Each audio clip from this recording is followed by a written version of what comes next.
introduce you to what the world has been waiting for. I've come to herald the arrival of a generation with the capacity to see God's dream become man's reality. Oh, can you see it? We are the ones who refuse to blend in or fade out. We can't stay hidden in the church, and we won't stay silent in the streets. The time for prophesying a soon-coming generation of world changers has passed. That generation is here if we'll see it, and our time is now if we'll take it. Let me paint you a picture so you know who to look for. We value faith over fortune. We long for presence, not popularity. We'll take the kingdom over comfort, and we trust the gospel more than the government. There is something in our DNA that can't accept the status quo, business as usual, things as they are. We will never fit in the box marked normal. But you know what? We never really wanted to. We've watched our parents and peers give their lives to a cultural system designed for our destruction. So our minds have been made up. We are persuaded and convinced that the freedom Christ promised is the freedom Christ purchased with his blood on that cross. So that cycle of broken people breaking people, it ends with us. With suicide, depression, sexual dysfunction, and substance addiction beckoning and threatening the destiny inside us that cries to be realized, we say no to moral degeneration. We say no to a world that pretends that sin is no big issue, friend. Sin is the only big issue.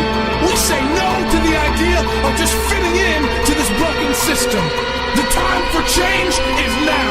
Let the world choose its own path, but let them know that we are the resistance.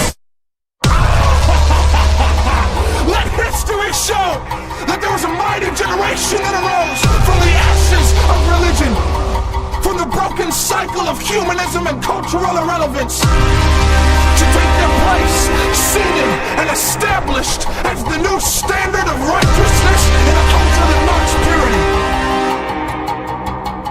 I see a generation that clings to the cross and not the culture. I said, I see a generation that clings to the cross and not the culture. The world is experiencing the revealing of a counterculture, a revolution of men and women with fire in their eyes and hope in their hearts, a peculiar people who love the hurting and proclaim the kingdom without consideration of the cost they might incur. We are social terrorists, shaking the foundations of the kingdom of darkness with radical consecration, public proclamation, and urgent intercession. And our peace and love are in violent opposition to the status quo. We should not, cannot, will not live another day in complacency. We are the leaders of a remnant, the keepers of the flame, the preservers of the seed, and the protectors of tomorrow. Heaven and earth together cry out for the manifesting of the sons of Yahweh. So we take up our courage, and we take up our cross. We fix our eyes on glory, and we let our lives proclaim his infinite worth. We won't give an inch to the powers of darkness. We are the resistance. You are the resistance. I am the resistance. And our time is now.